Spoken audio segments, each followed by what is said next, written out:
At least 12 घंटे के marathon cricket सुनने के बाद आपसे मुलाकात हो रही है। हेलो हाय नमस्कार, मैं हूं अनोखा अंकित। यह है ओए क्रिकेट और आज दो मैच थे। कल एक और मैच था, कल भी दो मैच थे बेसिकली, लेकिन आज दो थे जो मेन थे। India versus Australia and New Zealand versus England. पहले पॉडकास्ट में हम केवल न्यूजीलैंड और इंग्लैंड को कवर करेंगे और आज आपके लिए बोनस भी आएगा इंडिया वर्सेस ऑस्ट्रेलिया का। दिल थाम के बैठिएगा उसके लिए भी। शुरुआत कहां से करूं? शुरुआत करता हूं टिम साउदी की पहले ओवर में छक्का। क्रॉली ने मारा छक्का, लेकिन क्रॉली ऐसा नजर आया कि थोड़ा एजी थे। हाँ, एजी थे वो, और बैथल जो थे वो भी मुझे एजी नजर आए। हाँ, ऑल्दो दोनों ही एजी थे। एंड अगर मैं इसके अलावा बात करूं किसकी, हाँ, क्वर्ली की ही बात कर लेते हैं। मैट हेनरी ने पहले 4 ओवर मेडिन फेंके और क्वर्ली को एक बार फिर मैट हेनरी ने अपना शिकार बनाया। एंड तीसरी बार यह शिकार बनाया और 3 डिफरेंट तरीकों से शिकार बनाया है। एलबीडब्ल्यू भी, बोल्ड भी और अब कैच आउट भी।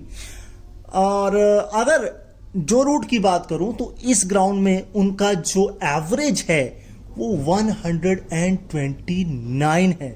कुड यू बिलीव 129 का एवरेज। एंड इसके अलावा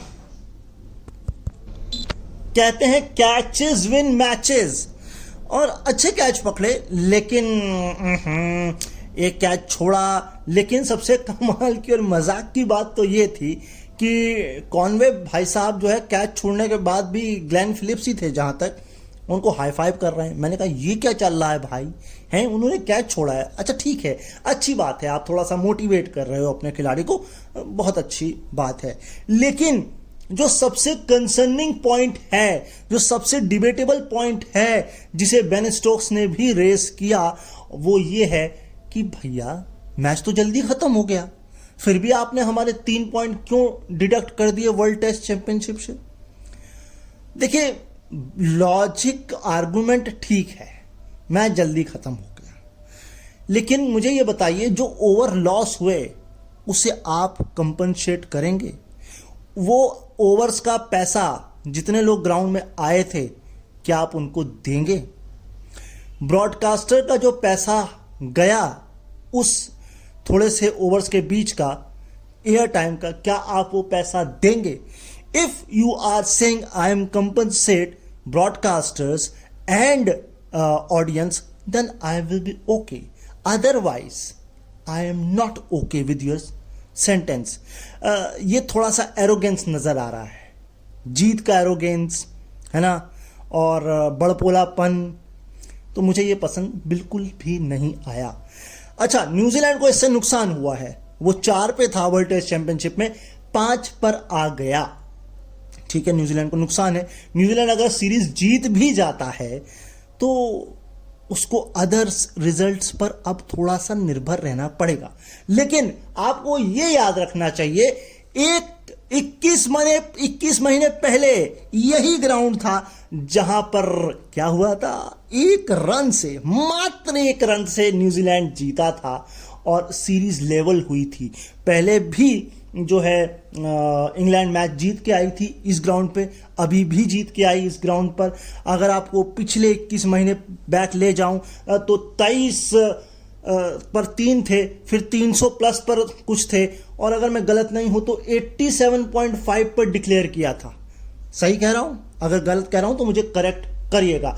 इसके अलावा कॉनवे और ब्लंडल कि लेदम है जहां तक मुझे लग रहा है, टॉम लेदम और डेविड कॉनवे का जो एवरेज है वो है 23.43 कॉनवे, और टॉम लेदम का है 15.88। ये बहुत कंसर्निंग पॉइंट है इस टीम के लिए। और सबसे बड़ी बात, भाई मैंने बोला, आपने सुना, लेकिन हुआ क्या? दोनों ही टीमें अनचेंज्ड विद अ सरप्राइज। ठीक है, इंग्लैंड का तो समझ में आता है विनिंग वेज है, न्यूजीलैंड ने क्यों नहीं चेंज की?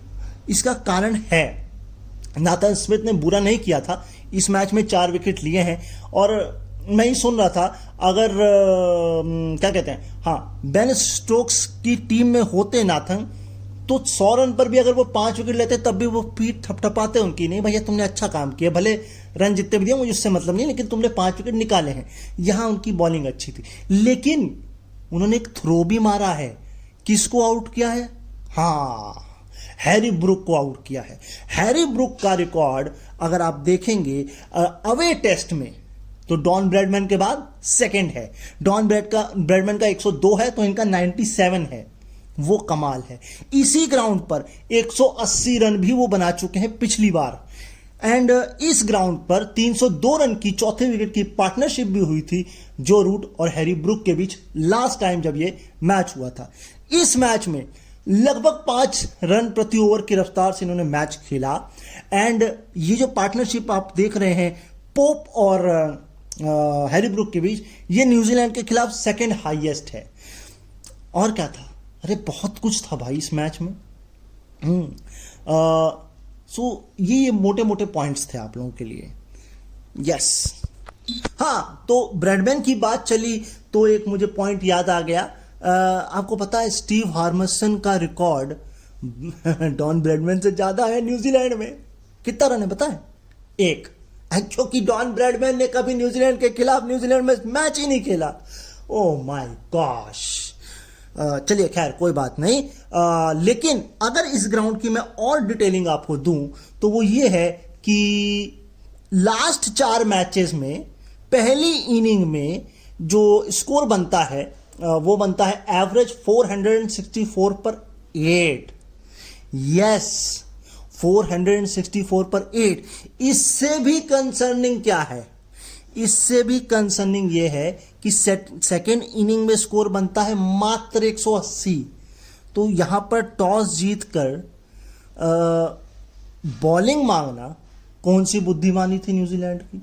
हाँ, ऑल दो उन्होंने ऑल आउट कर लिया, आपने ऑल आउट कर लिया, 43 पर 3 थे, फिर एक अच्छी पार्टनरशिप हुई, फिर आपने विकेट गिराए, तो ये बिलो पार तो स्कोर है।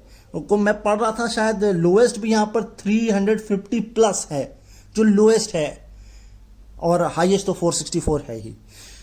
तो अब या तो उनको अपनी बैटिंग में कॉन्फिडेंस नहीं है, और वो मुझे लग रहा है भी नहीं, क्योंकि चल भी नहीं रही है बैटिंग न्यूजीलैंड की, बॉलिंग पर है।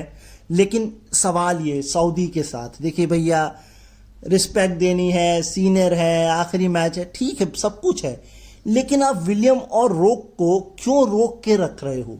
उनको पहला ओवर कराओ, उन्हें सऊदी के साथ या तो लाओ, या मैट हेनरी और रोक को बोलो कि आप बॉलिंग कराएं। नहीं हो रहा है। अच्छा, रोक की एक बात नजर आ गई मुझे, एक तो उनकी स्पीड 140 के अबव जा रही है, बहुत अच्छी बात है, लेकिन दूसरी चीज, और वो ये कि आखिरी विकेट के लिए किसी को कुछ पता ही नहीं है कि निक लगाए, लेकिन विलियम और रॉक कह रहे नहीं, निक लगाए, रिफरल रो लिया और लगाए, आउट। यस, सो ये भी था। या भाई, बेन स्टोक्स भी इस पिच पर पहले बैटिंग ही करना चाहते थे, टॉस में उन्होंने इस बात को बोला, चलिए खैर नहीं कर पाए। लेकिन इस साल 4 खिलाड़ियों ने 2024 में 1000 से ज्यादा का स्कोर खड़ा कर दिया है, बना लिया है अपने खाते में। एक तो रूट है 1300 रन, यशस्वी जायसवाल 1200 रन, एक आपके डकेट 1024 कुछ रन, और अब हैरी ब्रुक। अच्छा, फैब 4 की बात मैंने कही थी, इसमें एक यशस्वी है, एक हैरी ब्रुक है, एक कौन था, ट्रिस्टन स्टब्स, चौथा नहीं मिल रहा है, और चौथा मुझे अभी भी नहीं मिल रहा है। तो खोजिएगा आप थोड़ा, है ना, कि चौथा कौन हो सकता है। और हाँ, इंग्लैंड की तरफ से 3 या 3 से ज्यादा बार जिसने 1000 रन कैलेंडर ईयर में पूरा किया हो, ऐसा चौथी बार हुआ है। अभी मैं आपको एग्जैक्टली डिटेल देता हूं। एक तो इसी साल हो गया, Duckett, Root and Harry Brook, ये 3 है। इससे पहले हुआ था मोइन अली, एलेस्टर कुक और मैट प्रायर, ये थे, और एक और था, मैं आपको पूरा डिटेल देता हूं।